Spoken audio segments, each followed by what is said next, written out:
Esto es un dato curioso de que son más propensas las mujeres a sufrir lesiones ligamentosas por el tema hormonal, tema que son más laxas, pero aparte de ese pequeño componente genético, sobre todo es si ha hecho ejercicio previamente. Y yo siempre digo, la curiosidad es la semilla del conocimiento. Interpretamos el dolor. ¿Qué es el dolor? Y yo lo defino como que el dolor es sinónimo de protección. Pero si ese dolor, como te he dicho, se alarga en el tiempo, se le ha etiquetado comúnmente como dolor crónico. Y dolor crónico se nos viene a la cabeza que sí, es para toda la vida. No.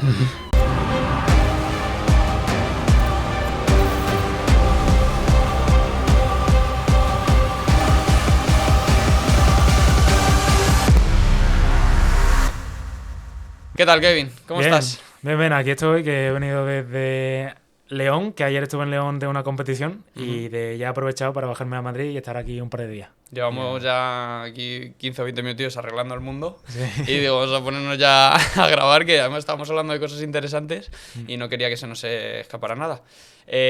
Bueno, voy a empezar como con todo el mundo, que es que nos expliques quién es Kevin Silva.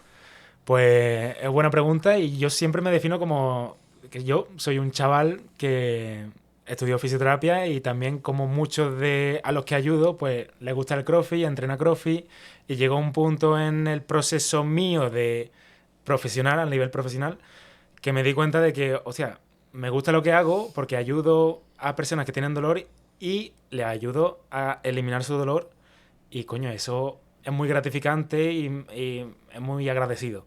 Y me di cuenta que la forma en la que podía ayudar muchísimo más era a través del ejercicio, porque veía que una cosa curiosa que a mí se me vino a la cabeza, digo, hostia, no sé por qué, pero a todos los pacientes que les envío ejercicio sienten una mejoría brutal. Y eso es una cosa que a partir de ahí me fue llamando la curiosidad y me fui formando un poquito más en ejercicio, tal, y a día de hoy pues soy un fisioterapeuta online, que es un poquito diferente de lo normal, que ayudo a personas practicantes de CrossFit que sufren un dolor desde hace mucho tiempo a dar solución a su problema a través de el ejercicio y la educación y un acompañamiento que es conmigo. Sí, eso es lo que me llamó la atención de cuando Fabi me pasó tu contacto, de que hablabas de cosas del dolor y demás, que me parecía súper interesante. Y ahora, cuando lo estábamos hablando fuera de cámaras, el tema de la psicología que hay detrás del dolor, ¿no? Sí. La educación y todo esto que estábamos hablando. Entonces, la primera pregunta es, ¿cómo interpretamos el dolor? ¿Qué es el dolor? Podríamos decir que es un aviso del propio cuerpo para indicarnos algo, ¿no? Sí. Y yo lo defino como que el dolor es sinónimo de protección. Así lo definiría yo de manera muy, muy cortita y sencilla. Sí. Y, claro, ¿cómo podemos identificar cuando un dolor con el que convivimos es normal o ya deberíamos de buscar un profesional para tratarlo? ¿Dónde está el umbral del dolor marcado para señalarlo como...? Sí, sobre todo si tú tienes dolor, imagínate, ¿no? Tú entrenando a una persona que entrena en el gimnasio, o no solamente entrenando, sino en su día a día tiene un dolor de espalda. Y ya, si ese dolor pasa de 2 días, 3 días, 4 días, ya ahí deberías de contactar con un profesional sanitario, ojo, importante que sea sanitario, y que tenga conocimiento en el tema de abordar el dolor. Es decir, ya cuando te perturba un poquito, te molesta y ha pasado ya 3 días y todavía sigue ahí, es cuando se tiene que contactar, ya sea con un profesional presencialmente o online.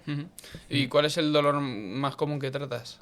Sobre todo yo actualmente estoy centrado más en dolor de hombro en atletas practicantes de CrossFit. ¿Hombro? Sí, de hombro. ¿Pero porque es el más lesivo o porque es lo que más te encuentras? Porque sí. Pues va unido un poquito más, sí, de la mano, porque yo empecé este proyecto en septiembre del 22, empecé a subir contenido, en septiembre del 22 fue como la fecha tope de, venga, la vuelta al cole, y me comprometo conmigo mismo de subir 3 reels semanales, y sí o sí subía 3 reels semana tras semana, y hubo uno en el que se me hizo viral, que consiguió casi 500.000 de visitas, y diariamente a partir de ese reel era 500 seguidores nuevos, 500, y yo dije... ¿Y sobre qué era el que se viralizó? Era de dando tips para el box jump over. El box jump over es un ejercicio de CrossFit que es saltar al cajón, pero de lado a lado. Y ahí decía, si tardas más que Oliver y Benji en recorrerte el campo de fútbol entero, aplica estos tips. Vale. Claro, ¿y qué es lo que tú notas que tu audiencia necesita más? ¿Tips tips sobre hacer los ejercicios bien o sobre cómo aplicar ejercicios para aliviar el dolor? Es que también va hilado de la mano porque tú, siempre lo digo, un movimiento eficiente, si tú te mueves bien, eso te va a ayudar a prevenir, a reducir el riesgo de lesiones. Por ejemplo, no es lo mismo, un ejemplo, ¿no? De coger una barra del suelo, un peso muerto, doblando la espalda, que eso no es malo, no es lesivo, sino que te va a costar mucho más que si lo haces con buena bisagra de cadera, con una buena espalda recta, el culete echándolo para atrás, ahí te va a costar menos. ¿Por qué? Porque las palancas son más eficientes. Y doblando la espalda, pues va a ser como una caña de pescar, que no sé si has ido a pescar tú, que te No, cuesta, pero lo he visto la playa, sí. te cuesta muchísimo levantar esa carga. Entonces, va hilado, doy sobre todo tips que lo aplico también con entretenimiento, hago humor, pero al mismo tiempo didáctico para que se entienda cómo tienes que hacer el movimiento bien. Yeah. Y también subo ya de si tienes dolor, tienes que comprobar esto y esto. Y si tienes dolor, sustitúyelo por esto.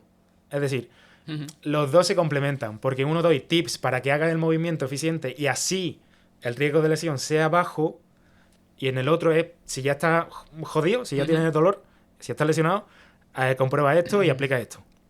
Y luego hay otra de las cosas que estábamos hablando antes que tengo que hacer mención a mis amigos Yuri y Marta que me han ayudado a preparar un poco la charla. Y me han dicho, di que la herramienta más eficaz, comprobada con demostraciones y demás, es que tanto para la prevención como para el tratamiento es el entrenamiento. Sí. O sea, el hacer ejercicio aunque sientas dolor. Entiendo que con lo que tú decías es una educación y entender el porqué, el cómo y tal, pero que no siempre hay que parar, ¿no? No, a ver, el reposo relativo está bien, pero el reposo absoluto, de si tú ya has parado y has hecho reposo absoluto y después vuelves a entrenar y nuevamente ese dolor sigue ahí, es que ya hay que darle otro enfoque. No es... Y el enfoque es el del ejercicio, el entrenamiento, el ejercicio terapéutico. Y es curioso que sea la herramienta más potente y que más evidencia tiene a día de hoy dentro del ámbito de la fisio para tratar el dolor. Y sin embargo, yo cuando estudié el grado de fisioterapia, que nos te daban herramientas de el ejercicio, tú salías de la carrera y no tenías ni idea de prescribir ejercicios, los parámetros que había que tener en cuenta, de que era la frecuencia, la carga, el volumen, el RPE, el RIR. Es decir, hay como una paradoja de que sí, es verdad que el ejercicio es muy potente y yo trabajo con eso, pero en la carrera no te preparan para trabajar con el ejercicio. Bueno, creo que hay muchas carreras que no te preparan para la realidad de después, pero ese es otro tema. Eso es otro tema. Lo que sí es verdad que yo a veces comento con otros amigos que son preparadores físicos y demás, es que hay mucha más gente que... O sea, hay gente que es más propensa a lesionarse y otra que no. ¿Hay algún indicativo genético o hay cosas que se puedan prevenir para las lesiones? Hay cosas, aspectos genéticos, como por ejemplo las mujeres... Esto es un dato curioso de que son más propensas las mujeres a sufrir lesiones ligamentosas por el tema hormonal, tema que son más laxas, pero aparte de ese pequeño componente genético, sobre todo es si tú en tu día a día y también si has hecho ejercicio previamente. No es lo mismo que pongas a entrenar a una persona que ya tiene 30 y pico y no ha hecho nunca deporte en su vida, que viene de un estilo de vida sedentario, a una persona que tiene 30 y pico, pero que cuando era joven había hecho deporte y se ha dejado venir un poquito y vuelve otra vez a retomar ese deporte. Entonces, al final, en el ámbito de las lesiones y de los riesgos para prevenir esas lesiones, pues hay que tener en cuenta sobre todo a la persona y todo lo que ha hecho previamente o de dónde viene. Sí, claro, en todos los deportes. Además, esto lo he comentado hace poco también con algún invitado, no recordar a quién era, que hablábamos un poco de...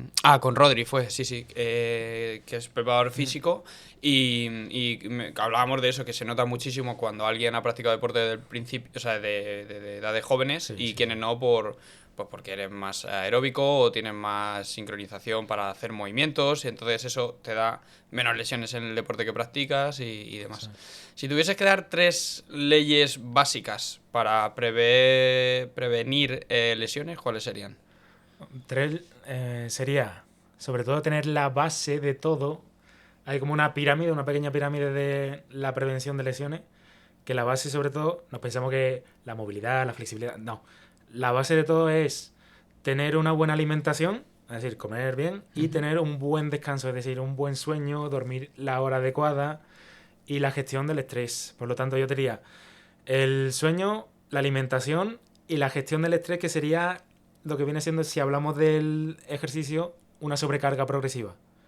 Es decir, no apuntarme, que esto es típico en el CrossFit, porque al final el CrossFit es en grupete, y decir, hostia, he hecho un power clean, ¿no? Y el de al lado tiene 5 kilos más que yo. Uf, yo le quiero ganar, pero tienes que ir con esa sobrecarga progresiva de que, coño, tú has empezado hace un mes o X tiempo, ¿no?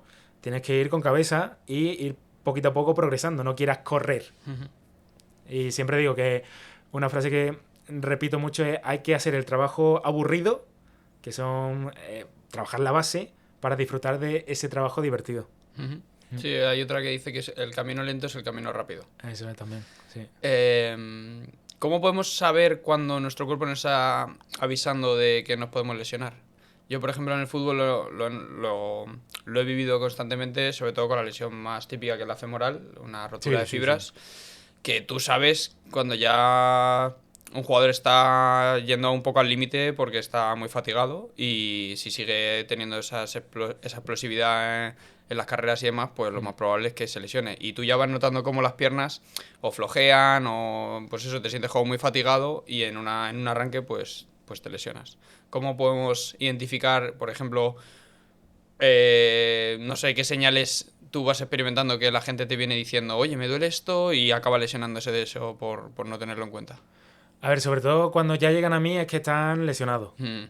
Pero sí es verdad que una manera en la que tú puedes darte cuenta de si ese dolor, que una pequeña molestia y va poquito a poco más y termina en lesión, es sobre todo si entre sesión y sesión estás recuperando bien, si te sientes que llegas a la siguiente sesión recuperado, o también el hecho de que baje tu rendimiento, estés levantando menos, o incluso te sientas súper fatigado entrenando.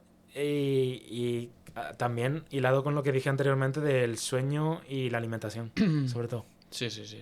Y tú en tus redes sociales hablas, que lo he estado viendo, de que consigues tratar a los pacientes sin tocarles, que también estábamos hablando de ello antes fuera de cámara. Explica un poco esta filosofía para que la gente lo entienda, porque me estabas diciendo antes, que la gente cuesta que lo entienda porque dice, claro, yo si veo al fisio quiero que me toques, que me meta los dedos para arreglarme lo que sea. Sí, tío, sí.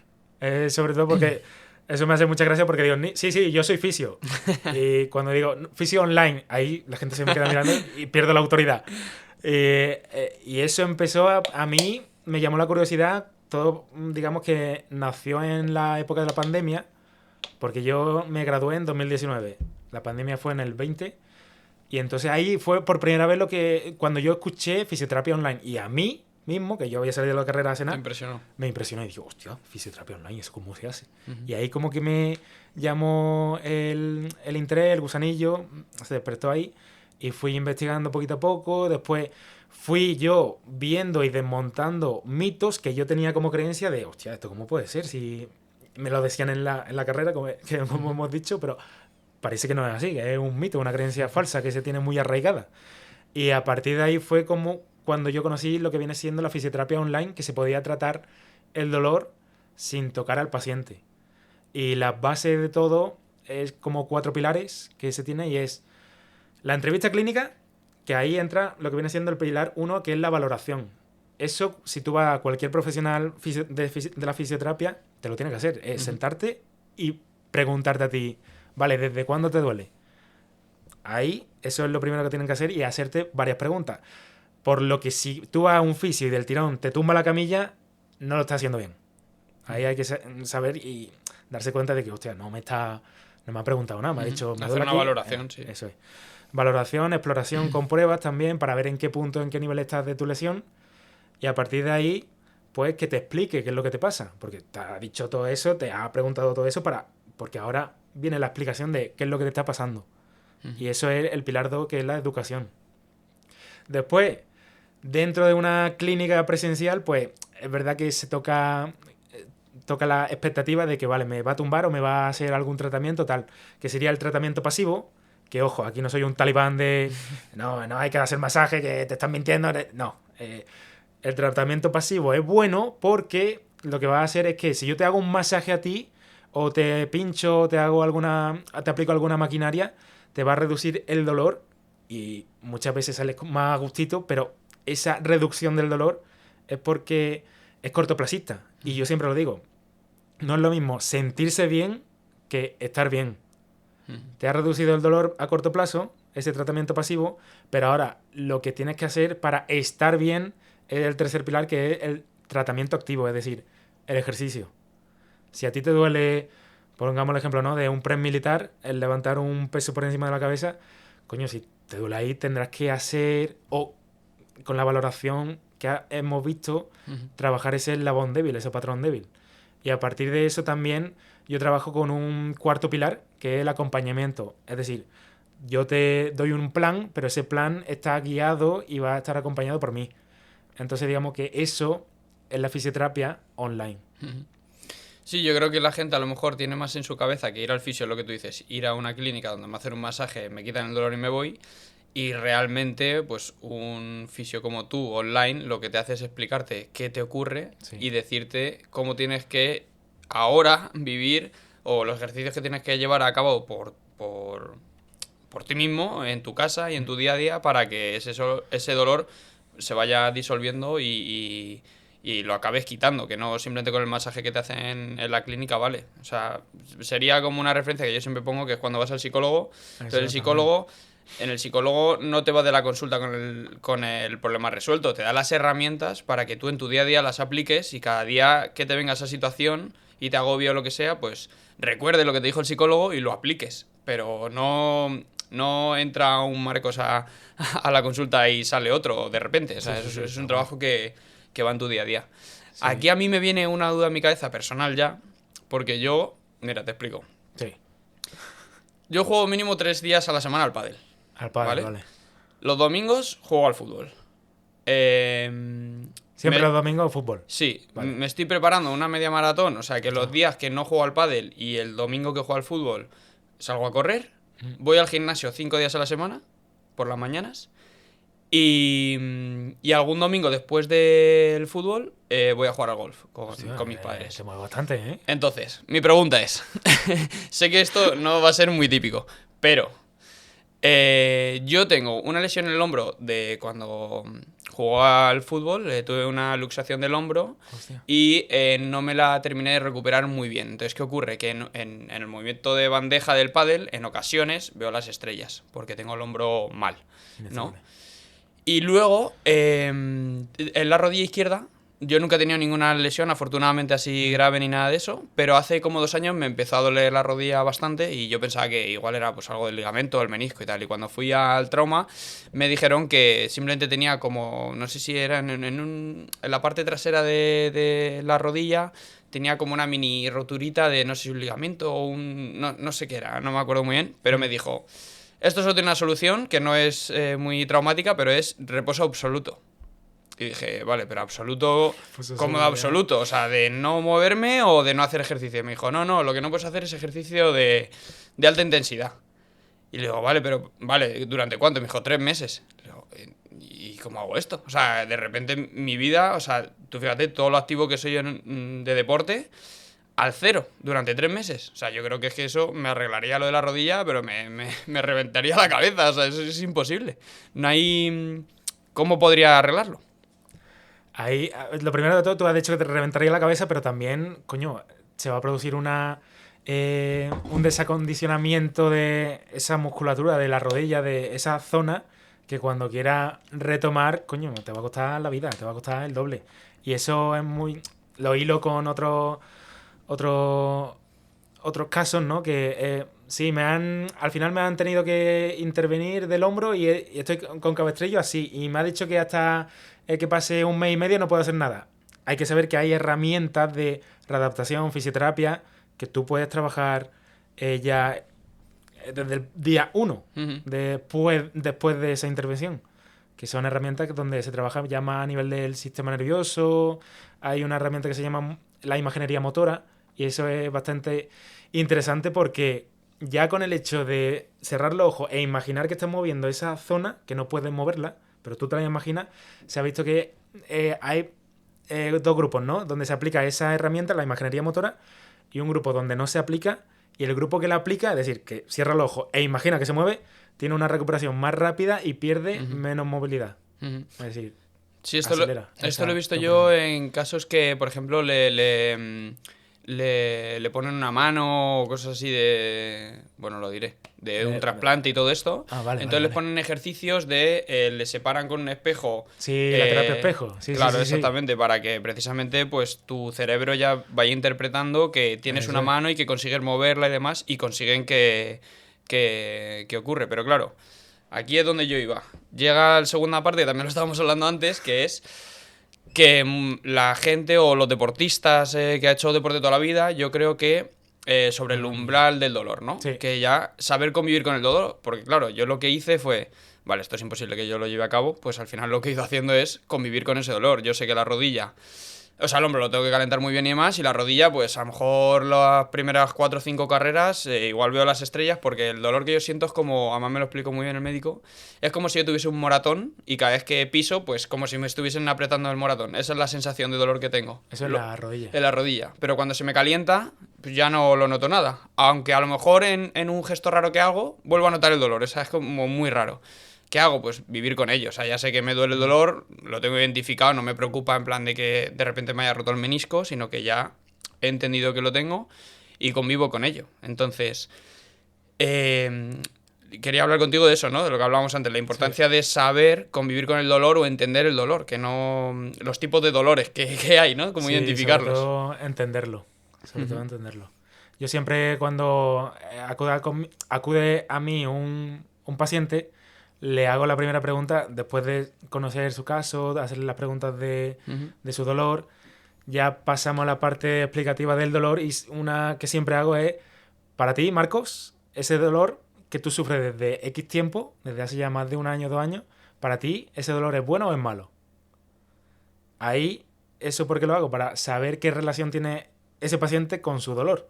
Y si ya me responden que no, ese dolor es malo, es lo peor que puedo tener, ya ahí veo que hay que reestructurar esa relación que se tiene, porque siempre digo, y eso hay que saberlo, que el dolor es bueno y es necesario. ¿Para qué? Para nuestra supervivencia. Porque imagínate, yo no tengo la capacidad de sufrir dolor, de sentir dolor, yo meto la mano en el fuego y tendría consecuencias muchísimo más graves, que hasta me podría morir, porque no siento dolor. Es decir, el dolor es protección y me ayuda a sobrevivir. Entonces ahí hay que mostrar al paciente que es necesario ese dolor. Pero ¿qué pasa? Que si el dolor se alarga mucho en el tiempo, el dolor es tan complejo y multifactorial, que influye en muchos factores, que puede perturbar la calidad de vida del paciente. Porque ese primer tipo de dolor que te he dicho es dolor, se le ha etiquetado comúnmente como dolor agudo, pero una forma de llamarlo más adecuada sería dolor adaptativo, es decir, me ayuda a adaptarme al entorno en el que estoy. Pero si ese dolor, como te he dicho, se alarga en el tiempo, se le ha etiquetado comúnmente como dolor crónico. Y dolor crónico se nos viene a la cabeza que sí, es para toda la vida. No. Ese dolor ha tenido cambios en el sistema nervioso que ahora ya no cumple su función y se le llama dolor maladaptativo. Es decir, ya no cumple la función de adaptarme en mi entorno, sino está perturbando la calidad de vida mía, ya no sé cuándo va a aparecer, me estresa, me agobia, no disfruto con lo que antes disfrutaba, y ese sería el dolor crónico maladaptativo. Cuenta, porfa, la historia que me estabas contando antes de la connotación que tenían antes, antiguamente, del dolor. ¿Cuál? Sí, no, la que me estabas contando creo que era los romanos, ¿no? O de los luchadores que iban a la guerra. Ah, sí, claro. Ahí entra en juego de que al final el dolor, como te he dicho, influye en muchos factores, y un modelo que explica muy bien el dolor es el modelo biopsicosocial. Es decir, existen muchos factores biológicos, como puede ser un corte, una amputación, una fractura, fisura, ese sería biológico, factores psicológicos, es decir, cómo yo gestiono ese dolor, cómo me está limitando mi día a día o qué interpretación le doy a ese dolor. Y el factor social, es decir, el contexto donde yo esté va a hacer que tenga mayor o menor dolor. Es decir, yo siempre pongo el mismo ejemplo y es, si yo me he roto la tibia del peroné, es decir, la pierna, y vivo en un quinto sin ascensor y vivo solo, ese contexto para mí será mucho más estresante que una persona que tenga apoyo ya sea de amigos, familia o más facilidades. Entonces, dependiendo de eso, que son biopsicosocial, de esos tres componentes que van a jugar entre ellos, pues el dolor, y eso es así, puede ser mayor o menor. ¿Vale? Y entonces ahí se hila con lo de la historia de los soldados en la Segunda Guerra Mundial, cuando iban a combate y tenían lesiones que terminaban con las piernas amputadas, con miembros amputados. Un doctor vio que esos soldados tenían menos dolor, es decir, no tenían tanto dolor. ¿Por qué? Porque esa lesión, esa amputación que tenían para ellos el significado de que estaban a salvo. ¿Por qué? Porque ya no lo iban a llevar a combate, ya no iban a morir en la guerra, ya lo iban a mandar a casa y para ellos eran que se habían salvado. Y ahí está la complejidad del dolor de que, hostia, ahí entra el factor psicosocial de ese significado que le das a tu dolor. Sí, sí, cómo interpretarlo y cómo convivir con ello, ¿no? Eso es. Que habrá gente que además, tú dices, ¿no? Que mucha gente te pregunta, pero entonces el dolor ¿me lo estoy imaginando yo o es real? ¿No? Claro, sí, es verdad. También cuando explico esto de que al final el dolor es producido por nuestro sistema nervioso central, el cerebro, me dicen, hostia, entonces mi dolor, ¿qué lo está generando? Mi mente, mi cabeza. El dolor es psicológico. ¿Qué pasa? Que pensamos que todo lo que viene siendo de la mente psicológico es abstracto o es no real. Y lo que hay que saber es que todo dolor es real. Yo si siento dolor, eso es real. Vale, ya hemos hablado de dos mitos. Uno es que cuando te diagnostican que tienes un dolor crónico no es para toda la vida, Eso es, que lo sí. sepa la gente, y que el entrenamiento es la herramienta más eficaz para prevenir y tratar cualquier tipo de dolor. Sí. ¿Hay algún mito así que se te venga a ti a la cabeza, aparte de estos, que respires siempre tú entre la gente y que sepas que no es verdad? Hombre, yo cuando trabajaba en clínica, el mito de las contracturas, lo notas, ¿no? La bola que está ahí, ese es un gran mito. Está muy arraigado en la sociedad y que no, que tú con la palpación no puedes... y es que no existe. A nivel de contracturas musculares no existe eso.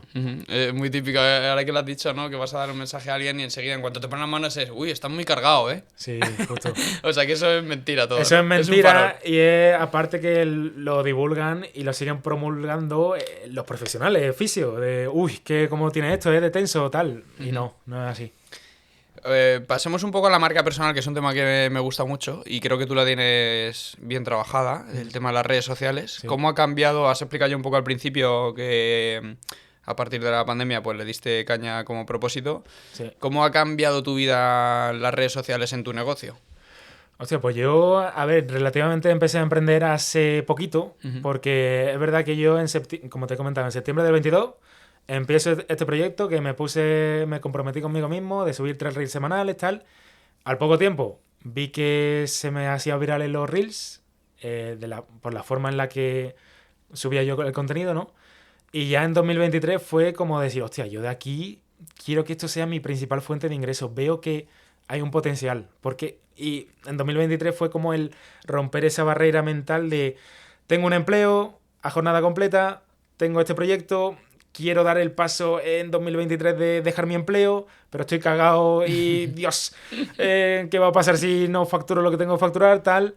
Y llegó julio, ya vacaciones de agosto, y ahí fue cuando le estuve ron, y fue pensarlo mucho. Hasta llegar a septiembre y poder hablar con mi jefe y decir, vale, doy el paso y lo dejo. Y ahí fue como dar ese salto al vacío, pues que ya ves tú, son creencias que tenemos en la cabeza de qué va a pasar. No voy a poder... Sí, la incertidumbre. Sí, no voy a poder tener un ingreso de 1.000 euros mensuales, de mi nómina. Coño, al final esa creencia que se tiene de no va a pasar nada. Al final, si no puedes tener esos ingresos, tío, que no se me caen los anillos de ir de cajero a algún supermercado o de volver a ser fisioterapeuta en clínica, empleado, tal. Y en 2024 el año pasado, fue el proceso de dar el paso a emprender y darme cuenta de que se puede vivir de la fisioterapia online. De decir, hostia, es que aquí sí que... Sí, que tienes un nicho, has encontrado un nicho. En un nicho, y aparte que me siento autorrealizado, que es lo que muchas veces lo que se busca también, no el dinero como tal, sino estoy ayudando y cambiando la vida de las personas que de verdad lo necesitan. De una persona que tiene dolor desde hace un montón, que llegue a ti y que con 3 cosas que le explique, que lo aplique bien y que siga unos pasos, que tenga ese resultado que tanto buscaba. Aquí llega mi momento hierbas, que es que esto de que estás hablando tú, ya lo he mencionado en otras ocasiones, pero yo lo hablo con mis amigos un montón, que es el Ikigai, que ahora se ha puesto muy de moda. Sí. Que al final es encontrar algo que reúna como las 5 partes esenciales de la vida, que es aquello que a ti te aporta, con lo que tú puedas sacar un rendimiento económico, que le aporte a los demás, te llene, o sea, es como esa unión. Y creo que en el emprendimiento, últimamente, yo que también estoy iniciándome un poco en esto de tirarme a la piscina con un proyecto, cuando lo hablo con todo el mundo que ha emprendido, va un poco de la mano de ahí, buscar una solución que a ti te parezca que hay negocio de ella y que te apasione, y por lo tanto esa frase de que el trabajo no sea tu trabajo porque es lo que a ti te encanta y todo esto, esa es un poco una frase así que se pone para que quede bien en redes sociales, pero es la realidad. Cuando tú haces una cosa que te apasiona, pues te implica mucho más y las probabilidades de que salga adelante el proyecto en sí, pues son mucho más altas que si haces una cosa por hacer simplemente por dinero o por otra cosa que no te llene, ¿no? Y yo creo que haber dado el salto, pues te felicito porque de momento estás contento, ¿no? Sí, estoy muy contento y siempre que tengo fe y confianza en mi potencial propio, y yo sé que puedo llegar a más gente. Ahora te tiro yo una. Claro, todo online, ¿no? Tú haces todo online. Sí. Mi principal fuente de ingreso, online. Y con la llegada inminente de la inteligencia artificial... De la IA.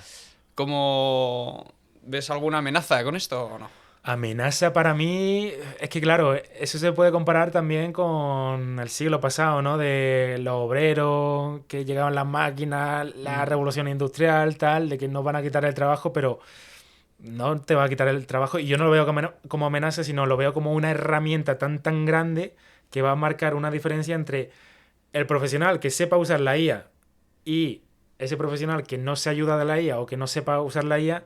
Va a haber ahí una diferencia brutal de que el primer profesional va a ser el que pueda crecer muchísimo más por 10 veces. O sea, que lo ves como una herramienta. Eso es, yo no lo veo como amenaza, sino como una herramienta bastante grande. Sí, es lo que tú dices. Yo creo que en todas las revoluciones, sobre todo industriales y todo esto, todo lo nuevo, yo creo que el ser humano no está preparado como para verlo como algo bueno. De hecho, siempre nos imaginamos los cambios. Todo lo desconocido, ¿no? Los extraterrestres siempre, si vienen, serán más inteligentes y nos matarán. ¿Por qué? O sea, a lo mejor vienen y... ¿no? Que es ver el vaso medio lleno. Es cierto que yo creo que habrá empleos que sufrirán cambios, ¿no? Porque...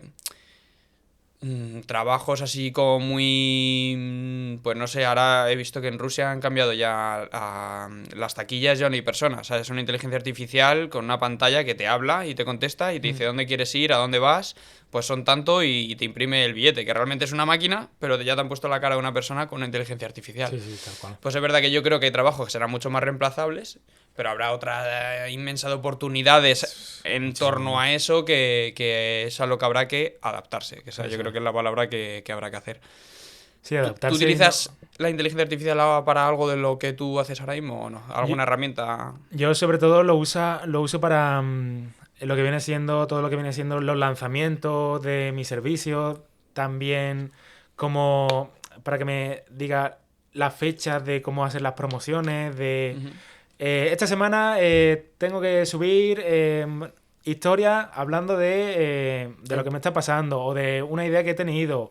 La siguiente semana de que próximamente voy a hacer un reto con un seguidor. O sea, te hace el plan de marketing con un calendario de contenidos y la estrategia. Sí, eso es ChatGPT, entiendo, ¿no? ChatGPT, justo. Sí, yo lo utilizo mucho. Además es que es increíble porque, claro, de lo que careces de la parte creativa, eso sí que no tiene. Ahí es donde yo creo que el humano sí que va a poder aportar, poder seguir aportando, ¿no? Yo creo que es el asset principal que tiene frente a la IA, que es la creatividad. O sea, tú al ordenador le das un prompt, una indicación de lo que tú quieres que te ayude y te saca lo que tú en horas podrías estar investigando en información. Pero si no le das bien ese prompt, esa indicación por sí solo no sabe decirte cosas. Entonces, es verdad que, por ejemplo, para el tema de contenidos, tú le das una serie de parámetros. Y de esto luego, si quieres, hablamos de ello y te echo un cable te doy algún consejo para que lo lleves a cabo. Sí. Y te da infinidad pues eso, de tipo de vídeos, de reels, te da un calendario, o sea, para ese tipo de cosas es la leche. Para gente que esté queriendo seguir un camino como el tuyo de ser fisioterapeuta deportivo, ¿cuáles son los primeros pasos que le recomendarías dar? ¿Fisioterapeuta online, has dicho? Deportivo. Bueno, si quieres online especificarlo, pues perfecto. Pero simplemente un fisioterapeuta que esté empezando ahora su carrera o que la esté a punto de terminar, ¿cuáles son los pasos que...? Hombre, sobre todo si estás a punto de terminar, yo el paso, o una de las cosas que le recomiendo es que sea curioso. Que siempre la curiosidad como que se nos ha inculcado de que es mala, ¿no? La curiosidad rompe el saco o no, la curiosidad, ¿cómo es? El gato, ¿no? Algo así. Sí, algo del gato. La curiosidad mata al gato o algo así, sí. Eso. Y yo siempre digo, la curiosidad es la semilla del conocimiento. Sé curioso, cuestiónate lo que te han dicho, no porque vengan un apunte de un tema tal, tiene que ser así. Y sobre todo eso, que vaya siendo autodidacta y los pasos que tiene que seguir, sobre todo, si es online... a día de hoy, si quieres ser online y tener bastantes seguidores, es ennicharte, es decir, buscar un nicho, ser específico, porque una cosa que nos pasa en la fisioterapia es que, y es verdad, porque en la carrera se nos abarca desde suelo pélvico hasta problemas de pediatría, ictus, Parkinson, se nos da mucho temario de muchas patologías. ¿Vale? ¿Qué pasa? Que tú sales de la carrera diciendo, yo quiero todo, yo quiero abordar todos los problemas. ¿Por qué? Porque no hay una especialidad en fisioterapia. No es como medicina que tiene el cardiólogo, el neumólogo, tal. En fisioterapia tú sales y dices, vale, voy a abarcar todo. Pero es que no puedes. Yo, en su momento, también quería abarcar todo y lo abarcaba todo, pero tienes que especializarte. Y no ver que vas a perder a clientes que, hostia, que me va a venir una mujer que está en preparto o posparto y le tengo que decir que no. Es que tienes que especializarte. Y también eso es mucho de ego y tener humildad de decir, perdona, es que no te puedo atender. Yo conozco a una compañera que está especializada en suelo pélvico y te derivo a ella. Y el problema, ¿qué pasa? Que no tanto temario en la carrera que queremos abarcarlo todo. Y eso me pasó a mí en su momento de, hostia, fue como una barrera que tuve que romper de, tengo que centrarme en el CrossFit, pero es que yo no quiero CrossFit. ¿Y qué pasa de si una persona que no practica CrossFit me contacta? Y eso fue que a día de hoy lo veo como una tontería, pero en su momento me costó muchísimo de especializarme. Entonces el primer paso, que sea curioso, que se especialice y que no se preocupe por esa persona que va a dejar de ayudar. Porque si se especializa, va a ayudar el doble, el triple y por 10. Genial. Pues vamos a pasar ya a una segunda parte del podcast que siempre me gusta hacer también, que son unas preguntas rápidas que puedes tardar más o menos en contestar. Vale. Voy con ellas, ¿vale? ¿Tu mayor miedo? Mi mayor miedo a día de hoy sería de quedarme solo en el ámbito del apoyo familiar. Que me falte mi hermana, mi padre o mi madre. ¿Qué le dirías a tu yo de hace 10 años? Mi yo de hace 10 años tendría 17 años y sobre todo que se dé cuenta de que tiene que ser curioso, lo que te he comentado, y que no se conforme con los pasos que hay que dar, que están preestablecidos de hacer el bachiller, hacer la universidad y a partir de ahí trabaja y tu empleo estable, no. Sé curioso y no te conformes con eso. Si tuvieses que quedarte con un simple ejercicio de movilidad para hacer al día, ¿cuál sería? Un simple ejercicio, yo te diría de cadera, movilidad de cadera. ¿El mejor consejo que te han dado? El mejor consejo que me han dado. Sobre todo, esto no tiene nada que ver de lo que hemos hablado, pero No, es igual. en el proceso yo hace un par de años tuve un proceso de desapego, desamor, y un consejo que me dieron es que todas las personas que pasan por tu vida, al final pasan, te enseñan algo y cuando terminan se van. Que aunque quieran mucho a una persona, eso no significa que sea el amor de tu vida o que tengas que ir detrás de ella, sino te ha enseñado algo, o sea, y ahí se ha marchado y déjalo estar. Y ya está. Aquí voy a hacerte yo un apunte y una analogía a esto, que Sí. es que soy muy, o sea, yo estoy muy a favor de eso y un día escuché una que es como, la vida es como una fiesta, que hay algunos que llegan antes de la hora, otros puntuales, otros más tarde, y todos disfrutáis de la fiesta. Y luego dentro de la fiesta, pues cada uno te aporta una cosa. Uno es un risas, el otro te está riendo porque es un muermo, otro tal. Y luego, pues unos se van más pronto, otros acaban contigo hasta las 7 de la mañana, otros acaban contigo hasta... Y así es un poco la vida, que Sí, verdad, y sí, me gustó sí. mucho para eso. Ese nunca lo había escuchado, sí. ¿Qué 3 cosas te gustaría hacer antes de morir? Sobre todo, pues, la primera, hacer un viaje con toda mi familia, Ujú. que hace mucho que no viajo con ellos. Después, la segunda, sobre todo, ir a hacer una misión de solidaria Ujú. a algún país subdesarrollado. Y la tercera, eh, no te diría del aficio, sino fuera del aficio, montar lo que viene siendo una empresa, pero fuera ya del ámbito de la fisioterapia. Ujú. A día de hoy no lo sé, pero sí que me Vale, te iba gustaría... a preguntar, ¿sabes ya de qué o no? A día de hoy no lo sé, pero sí que me Ujú. gustaría no estar encasillado como fisioterapeuta toda mi vida. La curiosidad, ¿no? Eso, ahí está. Muy bien. ¿La mayor mentira que te han dicho? Las contracturas. Las contracturas. Me las dijeron en la carrera. ¿Disciplina o talento? Disciplina. El día más feliz de tu vida. El día más feliz de mi vida. Yo ahí te diría día feliz, no, pero momentos que... Sí, yo recuerdo los pequeños momentos que son cuando me reconocieron por primera vez siendo... Me dijeron, hostia, tú eres influencer, ¿no? Y dije, coño. Te llenó de orgullo, ¿no? Sí, dije, hostia, que estoy de verdad llegando a la gente, que estoy aportando valor. Ujú. Incluso, y ya te digo, no es un día, sino son momentos, porque siempre también en las competiciones de CrossFit soy conocido en el sector. E incluso personas se detienen y me dicen, oye, que sepas que gracias a tus vídeos he mejorado mucho, me han ayudado mucho. Y eso te sientes autorrealizado. Qué bueno. Encuentras ese punto de decir, hostia, de verdad estoy ayudando y aportando valor. Pues me das una envidia increíble porque es una de las cosas que yo busco con el podcast también. Sí. Que algún día alguien Seguramente. me diga, tío, gracias por aquella charla que trajiste a no sé quién, que me inspiró un montón. O simplemente, yo cuando veo a alguien que comenta en las redes sociales o en YouTube el haz que pase, en plan como, hostia, mola mucho, ponte a hacer lo que sea, ya me saca una sonrisa de decir, joder, cómo mola que esto le cale a la gente. ¿Qué tengo por aquí? ¿Alguna más? Esta me encanta. ¿Un error que repetirías por lo que aprendiste? Un error. Ujú. Hostia, esa es buena, ¿eh? Pero... A ver, no lo sé si sería error, pero yo al final estudié fisio. Yo estudié 2 años en la privada, Ajá. ¿vale? Porque no me dio la nota. Y después de 2 años pedí el traslado a la pública. Y a día de hoy yo soy fisio y me encanta mi trabajo, pero tú con 18 años, cuando haces la selectividad, no tienes ni puñetera idea de lo que quieres llegar a ser. O puedes apuntarte a una carrera y darte cuenta de que no te gusta. Así que si, respondiendo a tu pregunta, ese error, digamos, entre comillas, es pues sacar baja nota en selectividad. Porque al final me apunté a fisioterapia, por la privada sí, pero mi idea era otra cosa diferente, de biología o algo que me diese la nota. Pero como no me dio la nota, que saqué muy mala nota, pues al final mis padres hicieron un esfuerzo y me apuntaron en fisio.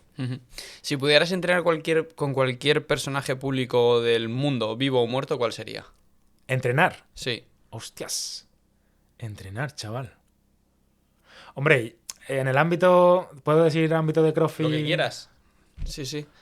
En el ámbito del CrossFit te diría con súper famoso Rich Froning, que fue como el padre atleta que dio a conocer el CrossFit. Después también está Matt Fraser, pero el Rich Froning es el primero. Un hábito fuera del deporte que te ha hecho mejor en lo que haces. Un hábito fuera del deporte. Leer. ¿Qué lees? Sobre todo leo mucho de filosofía estoica. Me gusta también la psicología. Hay un libro muy bueno que yo me quedé loquísimo Pues de... tienes que leerte ese. El Invicto sí me lo leí. Ah, ¿te lo has leído? Sí, Sí. sí. Brutal, ¿eh? Sí, brutal. Ese fue el que me hizo clic en la cabeza. También uno en su momento que me hizo clic de, hostia, esto no es lo que quiero, porque yo era fisio empleado, llevaba un año y poco de empleado, pero decía, joder, si esto es lo que tengo que hacer toda mi vida. Era el Club de las 5 AM, ¿te suena? No. De Robin Sharma. Me lo apunto. Buen libro, abarca mucho desarrollo personal, pero te habla mucho también de tener una rutina matutina, de hacer deporte, descansar bien, te da muchas reglas mnemotécnicas de cómo abarcar tu día también, para tus metas. Está muy... Y te lo cuenta con una historia detrás de 4 compañeros, 4 amigos que se encuentran a un maestro, tal. Y es muy bueno. Y también el libro de psicología que te iba a comentar, el de Ramón Nogueras, ¿te suena? No. Se llama ¿Por qué creemos en mierda? No. Y te habla mucho de muchos sesgos cognitivos que tenemos instaurados en nuestro cerebro. No, yo empecé a leerme, pero creo que no es el mismo, el de cómo hacer que todo te importe una mierda. Ah, no, ese es otro. Pero No fíjate, yo que a mí me encantan estos libros, no terminó de convencerme, la verdad, lo dejé como a la mitad. Me puse ahora estoy con la biografía de Steve Jobs, que son 800 páginas, es mi libro más largo y es que al final está siendo un suplicio. Mira que me encanta él y toda esa historia, pero ya... Sí. Pero bueno, como propósito era acabarlo y lo voy a acabar, pero demasiado largo, demasiado. Pero no, este que comentas no recuerdo. Sí. Pues yo te iba a recomendar ese. Y Marian Rojas, brutal también. Que Marian. No es del estoicismo, pero bueno, psicología y todo esto, la leche. Sí, que es psiquiatra, ¿no? Sí, es una crack. Si tuvieras que definirte en una sola palabra, ¿cuál sería? Empatía, empático. ¿Un ídolo? ¿Un ídolo? Hostia, yo es que mi deporte de la infancia fue la natación, desde los 8 años hasta los 17, 18 años, que estuve practicándolo toda mi adolescencia y mi... Phelps. Sí, Phelps, Michael Phelps. Pues este tío, no entiendo todavía, y si lo hay, alguien lo sabe, o tú, no entiendo cómo no hay ningún documental de este tío. O sea, hombre, yo creo que habrá en inglés, ¿no? Yo lo he buscado, O sea, lo he buscado en inglés, en Netflix, en Prime, en todas las plataformas. De decir, un documental bien hecho o sea, no una entrevista.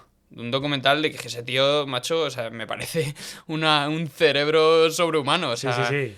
Increíble, a mí también me flipa. Y empezó de crío porque tenía TDAH con hiperactividad y las 2 hermanas la apuntaron a natación y ahí empezó el tío. No, y él dice... Es que dice cosas que son brutales, como que estuvo no sé cuánto tiempo, no sé si años, entrenando todos los días en la piscina. No sé cuántas horas. Y dice que vomitaba, hasta con fiebre, o sea... Y claro, luego pues era el que era, o sea, una máquina. Aunque ahora hay un chaval que se ha puesto, también, no sé si es americano también, que ya le ha batido algún récord, ¿no? Creo que es francés. Ah, francés, sí, ahora es francés. Estoy muy fuera de la natación es y francés. Creo que es francés, sí. Y porque le quitó el último, porque Phelps en su momento batió no sé cuántos récords del mundo y en Pekín fue su peak, su prime. Después de eso, pues siguió manteniéndolo, pero ahí fue cuando se hizo famoso. Y ahí batió 7, 8 récords olímpicos del mundo. Y le quedaba uno, que creo que era el de 400 metros de estilo, y el francesito el francés, que es muy jovencito, creo que tiene 18 años, le batió y le quitó el último récord que tenía Phelps. Hostia, y por eso se hizo... Parece imposible que esas marcas que cuando nos parecen algo, pues como lo de Rafa Nadal o Djokovic, esta gente dice, pero ¿habrá alguien que lo bata eso, tener 23 Grand Slam? Pues seguramente que sí. Pero es que ahora mismo sí como impensable. Es decir, pero si es que eso que han conseguido es una cosa, pues eso, sobrehumana, macho. Igual que lo de... ¿Te suena lo del Bannister? No. No sé en qué año fue, pero en 1900 y algo estaba Roger Bannister, que había como un tope que se pensaba que era fisiológico, de que el ser humano no podía bajar no me acuerdo, tío, de los 2 minutos, de los 4 minutos, la milla... ¿Pero me hablas de natación, no? ¿De qué? No, de correr. Ah, de correr, vale. Y hubo un hombre que se llamaba Roger Bannister que lo batió, y cuando él rompió y bajó de los 2 minutos, al año siguiente Ya había gente que lo había hacía. gente que ya... y se llevó un montón de años que no bajaban, que no bajaban, que no bajaban. Llegó él, bajó y ya. Como que había un Joder. bloqueo de psicológico, se pensaba que era fisiológico del ser humano, que llegó él, bajó y todos los demás se bajaron. Sí, pero por ejemplo, nos estamos metiendo ya en unos fregados, pero bueno, a mí me encanta. En los 100 metros lisos de Bolt, yo creo que no había batido todavía lo que tenía, ¿no? ¿O sí? No, creo que no, creo que no. Claro, o sea, es que igual. Y ahora hay un chaval, que juraría que este sí que es americano, con trencitas, no me acuerdo de su nombre, Sí. que es el número 1 ahora mismo, pero no lo consigue. O sea, es que lo de Bolt tenía que ser una cosa y nosotros, bueno, tú lo has llegado a vivir, ¿no? ¿Viste las carreras en directo cuando pasaban? De esas Olimpiadas Sí, de sí, Usain sí, Bolt. sí, claro, O claro. sea, es que hemos sido unos afortunados, tío. Yo creo que Es verdad, tío, esta ¿eh? etapa de la vida hemos visto Sí, como- superhéroes. sí, O sea, sí. en el tenis, en el fútbol, encima los españoles, o sea, joder, increíble. Pero Y bueno, con lo de Ball también lo hilo de que a él le diagnosticaron escoliosis y que le dijeron que no tenía que correr, que no podía seguir corriendo y él para que siguió. veas si el entrenamiento Sí. es funcional o no, ¿eh? Ahí está, eso es. Qué bien lo hemos hilado. Genial. ¿Y para cerrar un propósito para este año? Un propósito para este año, me he puesto el objetivo de, sobre todo, llegar a más gente y no solamente en redes sociales, sino fuera de las redes sociales, llegando a, de manera presencial a boxes, centros de CrossFit, donde yo hable del tema del dolor, que no es normal, no hay que normalizar el dolor, no hay que entrenar con dolor y que eso sea normal, sino que al final hay que saber y conocer tu cuerpo y tu dolor. Por lo tanto, mi propósito, ir haciendo como un pequeño, yo lo llamo tour a lo largo de toda España, de conocer diferentes centros de boxe donde te charlas, seminarios, talleres teóricos, prácticos, para de verdad ayudar a gente que lo necesite. Pues en ese propósito creo que te puedo echar una mano. ¿Sí? Que para las primeras paradas estuvo Fran Corach por aquí, que te lo he dicho antes. Y bueno, ya vemos cómo lo podemos hacer, así que me mola el propósito. Pues nada, tío, Kevin, muchísimas gracias por venir. Te lo agradezco muchísimo. Hemos tenido una charla súper buenísima. Y nada, te dejo ya que mires a cámara y le des un mensajito final a la gente y le des al final ese mensaje de haz que pase. Haz que pase, sí. Sobre todo este mensajito está para todas las personas en el ámbito general y también también en el ámbito del dolor, si sufres dolor desde hace mucho tiempo, y es salir de la zona de confort, de eso que ya tanto conoces y no te está funcionando, tienes que darle otro enfoque. Por ejemplo, si tienes un dolor y has normalizado el hecho de entrenar con dolor, que ese dolor es tuyo, que sepas que hay otro enfoque y es trabajarlo de manera activa. Es decir, al igual que un entrenador no puede entrenar bien por ti, que aquí lo hemos hablado, como un psicólogo no puede hacer el trabajo por ti y un nutricionista no puede comer bien por ti, un fisio tampoco puede quitarte ese dolor porque ese dolor es tuyo. Así que cambia de enfoque, también sé responsable y haz que pase.